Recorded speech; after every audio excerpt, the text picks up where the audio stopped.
Assalamualaikum warahmatullahi wabarakatuh. Kepada Allah Subhanahu wa taala, Tuhan Yang Maha Esa, kita menyerahkan diri agar kita selalu mendapat perlindungan dari Yang Maha Kuasa. Semoga juga kita selamat hidup dunia dan akhirat. Salawat dan salam kita aturkan kepada Nabi besar Muhammad sallallahu alaihi wasallam. Allahumma shalli ala Muhammad wa ala ali Muhammad. Assalamualaikum ya Rasulullah. Para mahasiswa, para guru, para pecinta karya sastra yang saya hormati, pada video kali ini kita masih membicarakan masalah penelitian bahasa dan sastra. Pada video pertama, saya mengatakan bahwa perlu adanya penelitian awal dalam sebuah karya sastra atau sebuah karya bahasa. Kalau kita ingin meneliti, maka kita perlu jajaki dulu yang dikatakan dengan nama pra penelitian atau penelitian awal. Dan ini harus dilakukan agar kita tahu aspek apa yang mau kita cermati. Nah, pra penelitian itu dapat dilakukan yang pertama sekali terhadap objek, tentu dengan dasar pengetahuan, kekayaan, wawasan kita, studi pustaka kita, dengan ada perbandingan-perbandingan dengan penelitian-penelitian terdahulu, agar tidak terjadi pengulangan terhadap sesuatu yang sudah diteliti oleh orang. Itu yang pertama. Yang kedua, untuk mencari tahu aspek yang menarik untuk diangkat atau untuk dicermati dalam sebuah penelitian. Oleh karena itu, penelitian awal itu sangat penting. Kalau kita meneliti novel misalnya, maka kita harus membaca karya novel itu sendiri.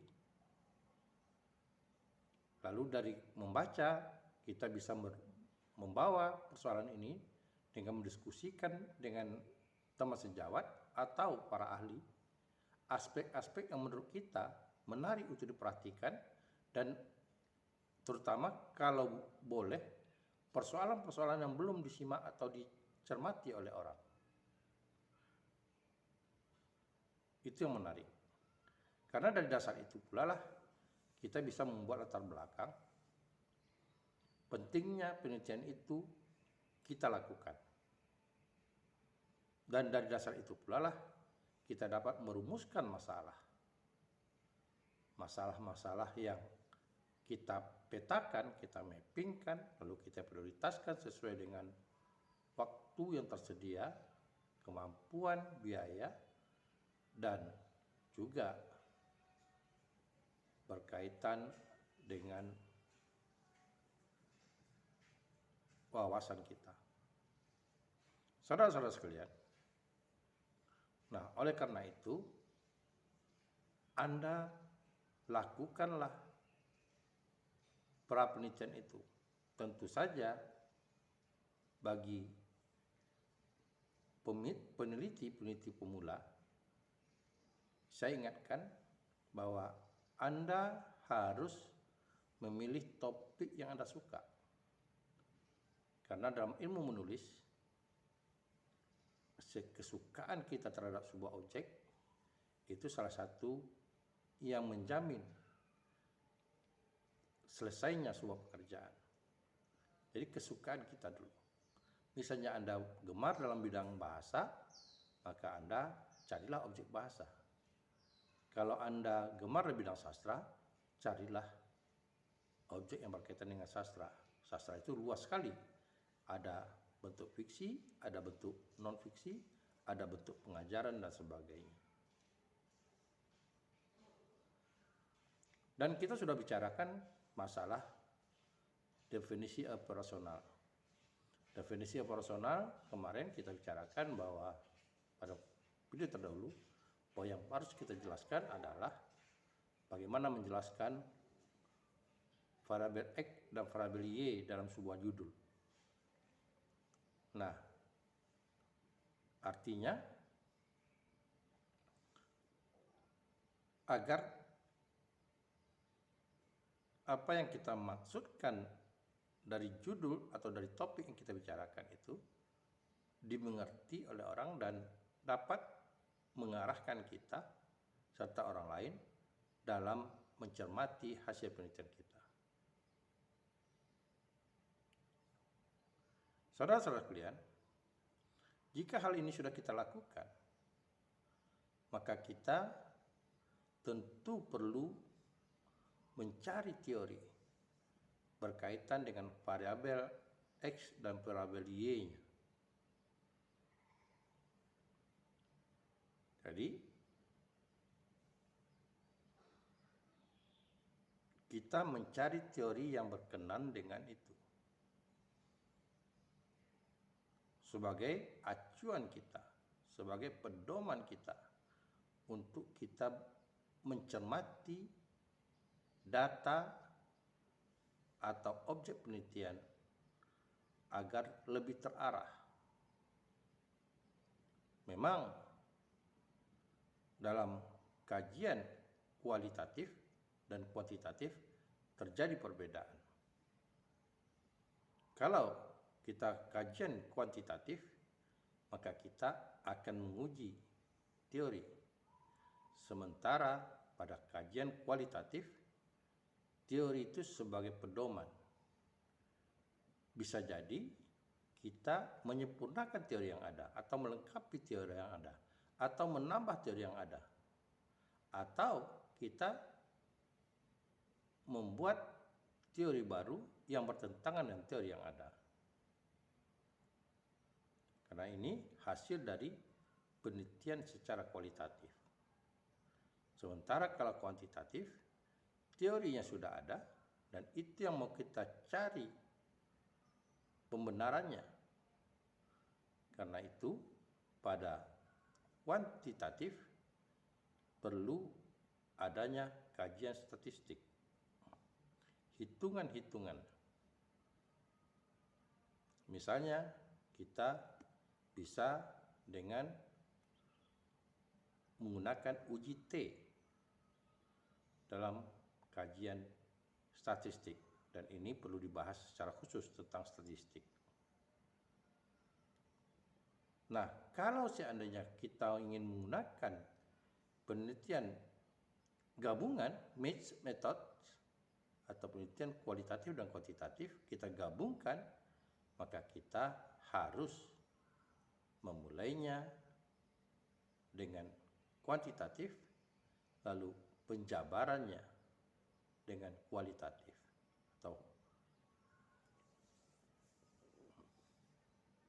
Nah, oleh karena itulah kita perlu mencari teori yang kita akan jadikan teori utama atau grand theory dalam penelitian sesuai dengan variabel X dan variabel Y. Apa itu variabel X yang akan kita gunakan dan apa itu variabel Y yang akan kita gunakan juga? Nah, itu yang harus kita carikan teorinya. Bukan berarti satu teori. Bisa jadi grand teorinya atau teori induknya kita dapatkan dari salah satu pakar, dari buku yang kita pedomani, dan lalu dibantu oleh teori-teori lain yang kita katakan sebagai teori penunjang. Atau memang grand teori itu kita dapat rumuskan dari beberapa teori yang kita buat postulatnya sehingga menjadi sebuah teori baru yang kita sempurnakan tanpa memperdomani satu teori pun. Artinya, memang grand teori kita itu hasil dari ramuan yang kita buat dari beberapa teori. Tentu dengan ada alasan-alasan tertentu. Misalnya, teori si A ada 10 yang kita ambil cuma 6, yang 4 kita tolak. Karena menurut kita nggak sepakat dengan yang 4. Sementara di teori yang lain ada 6, semuanya kita ambil. Dan teori ketiga misalnya juga ada 4, kita ambil juga semuanya karena semuanya cocok dan bisa saling melengkapi. Nah, oleh karena itulah yang namanya grand teori itu bisa kita memakai satu teori dari seorang pakar maupun hasil dari postulat gabungan dari beberapa teori. Berarti jika kita sudah menemukan teori untuk dua variabel itu, variabel X dan variabel Y, variabel pengganggu dan variabel yang diganggu, maka kita baru dapat mengumpulkan data sesuai dengan teori yang kita gunakan. Jadi teori itu sebagai pedoman kita mengumpulkan data, sebagai pedoman kita mengklasifikasi data. Tentu data yang kita perlukan itu adalah data yang ada kaitannya dengan rumusan masalah.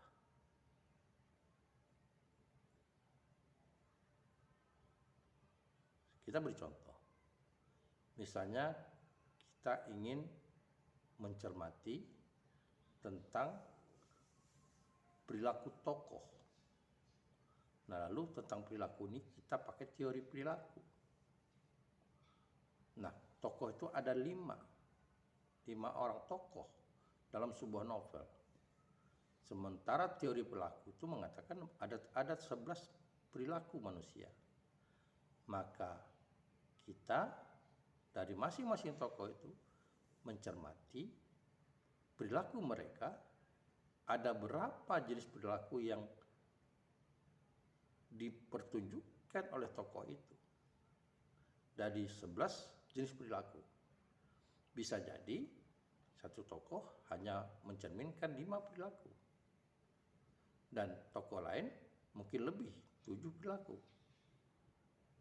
Nah, dari sinilah kita bisa mencermati bahwa berdasarkan teori dan data yang ada, kita bisa mencermati apakah novel itu memaparkan semua perilaku atau hanya sebagian perilaku. Artinya, ada perilaku yang menurut teori tetapi tidak ditampilkan atau tidak ditemukan dalam novel. Ini lanjutan kita mengumpulkan data dalam sebuah teks, misalnya objek penelitian. Begitu juga kalau kita misalnya penelitian lapangan, sama halnya seperti itu. Bedanya yang satu kita tidak memerlukan tempat karena novel bisa saja kita lakukan di mana saja. Yang kedua, kita memerlukan penelitian lapangan. Misalnya kita meneliti tentang tradisi lisan. Saudara-saudara sekalian,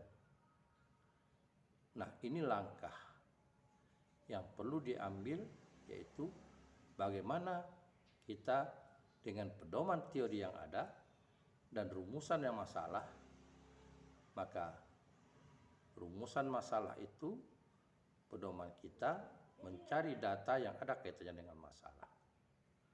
Nah, oleh karena itulah secara perlahan-lahan, secara teliti kita bisa mencermati data-data yang ada. Nah, data-data yang ada itu lalu kita klasifikasikan, kita kelompokkan sesuai dengan apa yang diperlukan. Nah, tentu timbul pertanyaan, bagaimana cara mengumpulkan data? Tentu ada namanya teknik pengumpulan data. Karena dalam sebuah penelitian ada yang namanya metodologi penelitian. Mulai dari kita memaparkan, memberitahukan jenis penelitian kita. Apa jenis penelitian kita? Kalau misalnya dalam bidang sastra, ada 3 kemungkinan tadi. Bisa saja kualitatif, deskriptif, itu yang lazim dipakai oleh peneliti-peneliti pemula yang sifatnya dangkal, seperti penelitian teks, hanya mendeskripsikan kualitas dari objek penelitian. Atau secara kuantitatif, misalnya dalam bidang pengajaran, tentang tingkat kemampuan siswa secara kuantitas, berapa siswa yang menguasai, berapa yang tidak. Misalnya kita menggunakan alat kumpulan tes misalnya. Nah, jika hal itu sudah kita dapati, maka kita sekali lagi perlu adanya alat pengumpulan data. Teknik pengumpulan data itu bermacam-macam. Ada dengan cara observasi, kita mencermati. Ada dengan cara kita mewawancarai. Nah, dalam penelitian kualitatif misalnya kita mewawancarai narasumber. Ada dengan cara kita menggunakan angket. Ada daftar pertanyaan.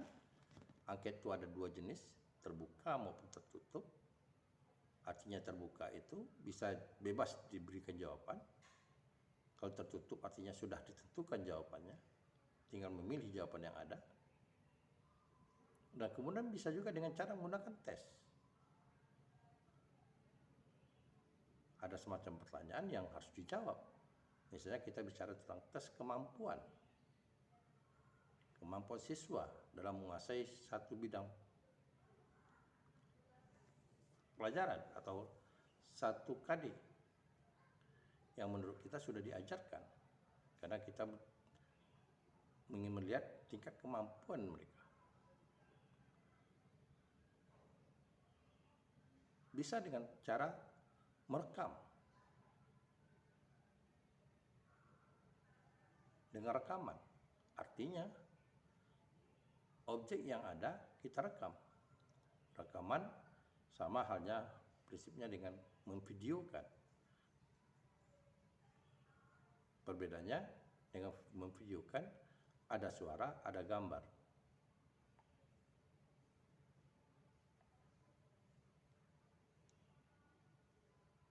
Dan banyak hal lagi cara-cara kita dapat melakukan pengumpulan data itu. Misalnya juga kita bisa melakukan dengan studi pustaka,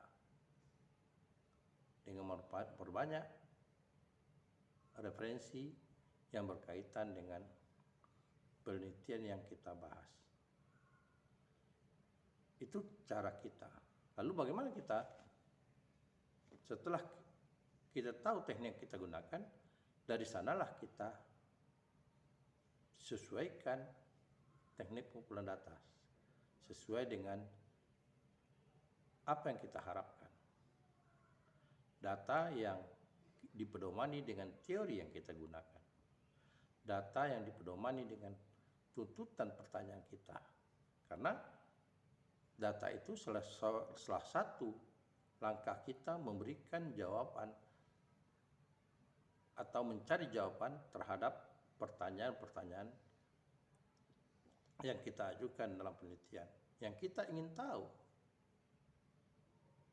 Saudara-saudara sekalian, nah, ada bedanya cara pengumpulan data, kualitatif dan kuantitatif.